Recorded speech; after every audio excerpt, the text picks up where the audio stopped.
لە وەڵامی هەموو لێکەوتە خراپەکانی حکومڕانیەکەیان و زڕانی ناو و ناوبانگی خۆیان و قەوارەی هەرێمی کوردستاندا بەرپرسانی پارتی و یەکێتی لە بری بە خۆداچوونەوە و ئاشکردنەوەی خەڵک ناوە هەڵدەستن بە بانکهێشتکردنی کەسانی خانەنشین و بێکار لە وڵاتانی ڕۆژئاواوە بۆ هەرێمی کوردستان بۆ ئەوەی چەند قسەیەکی باق و بریقیان پێ بکەن و لەو ڕێگەیەوە شکستەکانیان لە بیر خەڵک ببەنەوە. هەر وشەیەکیش لەم قسە ناڕاستانە دەیان $1000 لەسەر بودجەی گشتی و داهاتی خەڵک دەکەوێت. دەسەڵاتدارانی هەرێمی کوردستان نە خەڵکی خۆیان لێیان ڕازین نە لە لای کۆمەڵگەی نێودەوڵەتی و ڕای گشتی جیهان وێنایەکی جوانیان هەیە. کارێکیان کردووە هیچ پشتیوانیکی ئەوتۆ بۆ سیاسەت و دەسەڵاتدارێتیەکەیان نە لە عێراق و نە لە ناوخۆ و نە لە ئاستی دەرەوەش نەماوە. هەمیشە لەژێر پرسیار و گومان و نەشتەری ڕاپۆرتە نێودەوڵەتیەکاندان.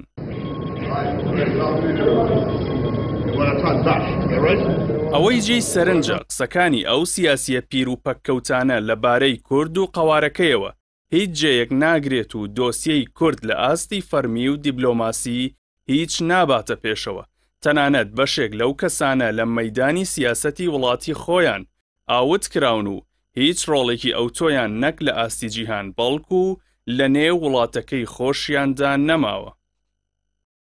چەند ساڵێک لەمەوبەریش پێش ئەنجامدانی ڕیفراندۆم دەیان کەسایەتی پەککەوتە و دیبلۆماتکار و ڕاوێژکاری خاننشینی ئەوروپا و ئەمریکا هێنرانە هەولێر و ملیۆنان دۆلاریان بۆ خەرجکرا و گۆرانیان بە باڵادا دەوترا. لە میدیاکانیشەوە باسییان لەوە دەکرد لۆبیان بۆ پشتیوانی دەوڵەتی کوردی لە کۆشکی سپی و کۆشکەکانی سەرۆکایەتی لە ئەوروپا دروست کردووە. بەڵام تەنیا دوای ڕۆژێک لە ئەنجامدانی ڕیفراندۆم دەرکەوت ئەو کەسایەتیانە تەنیا میزەڵانێکی فوتێکراو بوون و دەسەڵاتدارانی کوردبینی هەرێمی کوردستانیان فریو داوە و هەرزوو وەک بەرزەکی بانان بۆی دەرچوو. ئێستاش کە حکومڕانی پارتی و یەکێتی لەو پەڕی خراپیدایە و خەڵکیش لە خراپترین دۆخی ژیاندان. بۆریس جۆنسنی سەرۆکوەزیرانی لە سەرکارلادراوی بەریتانیا بە پارەیەکی خەیاڵی بانگهێشتی دهۆ کراوە و وەک تووتی قسەی ناڕاست دەکات و دۆخی ژیان و پێشکەوتن لە هەرێمی کوردستان بە زۆر باش ناو دەبات.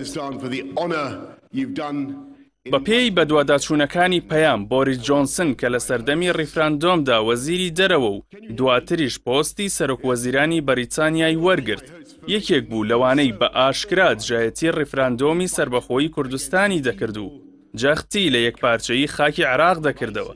بەڵام ئێستا کە لە دەسەڵات نەماوە بە پێی خواستی بەرپرسانی هەرێم ئاواز دەچڕێ. کاتێک پشتبەستن بە ڕاوێژکار و دیبلۆماتکارانی بیانی و دڵخۆشکردن بە قسەکانیان و خەرجکردنی پارەی مفت بۆیان دەبێتە ستراتیژی گەورەی دەسەڵاتدارانی هەرێم هێندەی دیکە ئەو ڕاستیە دەردەکەوێت کە پارتی و یەکێتی نەنیازی چاککردنی دۆخی خەڵکیان هەیە نە چاوەڕوانی چاکسازیکردنیشیان لێ دەکرێت بەڵکو تەواوی توانەکانیان خستۆتە خزمەت خەڵەتاندنی خۆیان و خەڵکی کوردستانەوە. Thank you very